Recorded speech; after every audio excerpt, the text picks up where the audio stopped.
Hi partner, quadrant point 4, reserves and accumulated profit or loss.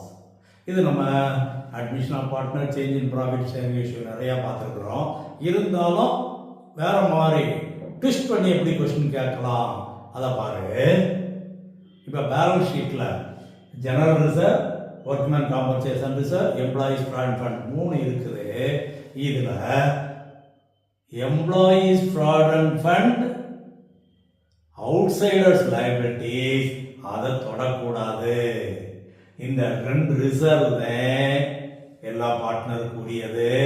அதே போல asset சைடில் profit and loss account, advertisement suspense account. அப்போ இது 2 loss. இப்போ டோட்டலாக பார்த்தா ரிசர்வ் 1,80,000, லாஸ் 90,000. அப்போ டிஃபரன்ஸ் 90,000. அந்த 90,000க்கு மட்டும் என்ட்ரி போட்டா போதும். ஆனா டிஃபரண்டா கொஸ்டின் கேட்பாங்க.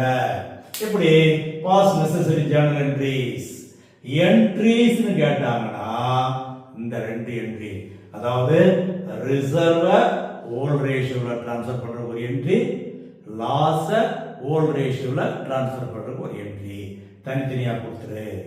சில நேரங்கள்ல pass necessary journal entry for the above.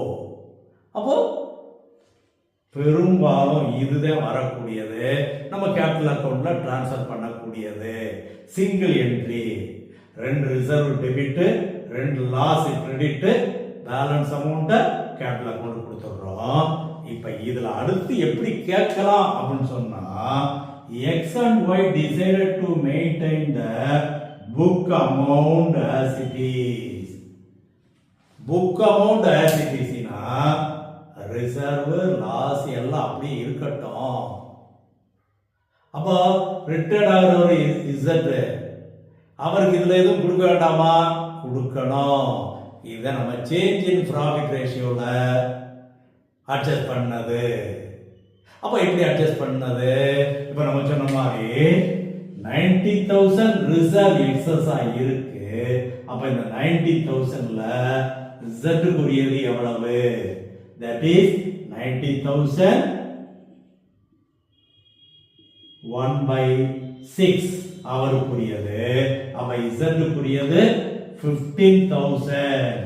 அப்ப அவர் கேபிட்டல் அக்கவுண்ட்ல மட்டும் கிரெடிட் இந்த அமௌண்ட்.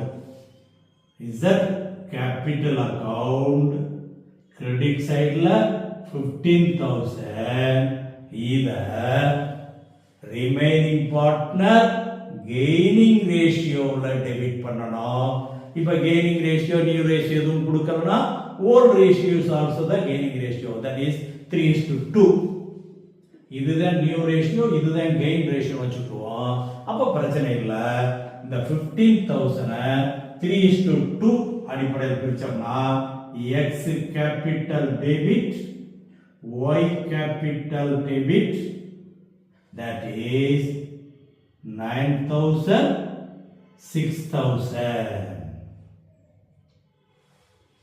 இது அட்ஜஸ்ட்மெண்ட் என்ட்ரி. சில நேரங்கள்ல ரிசர்வ் மட்டும் அப்படியே வச்சுக்கோ, லாஸ டிரான்ஸ்ஃபர் கொடுத்துருன்னு சொல்லலாம். அப்ப லாஸ் டிரான்ஸ்ஃபர் கொடுத்துரு. இந்த என்ட்ரி ஓல்ட் ரேஷியோல லாஸ பிரிச்சு கொடுத்துற வேண்டியது. இந்த ரிசர்வுக்கு மட்டும் அட்ஜஸ்ட்மெண்ட் என்ட்ரி. அப்ப இந்த 1,80,000ல இவருக்கு 30,000 வரும். இந்த அட்ஜஸ்ட்மெண்ட் என்ட்ரி. அப்ப கொஸ்டின் எப்படி எல்லாம் கேட்பாங்கன்னு பார்த்து அதுக்கு தகுந்தாப்புல நம்ம ஆன்சர் எழுத ரெடியா இருக்கணும். Each and every word is important.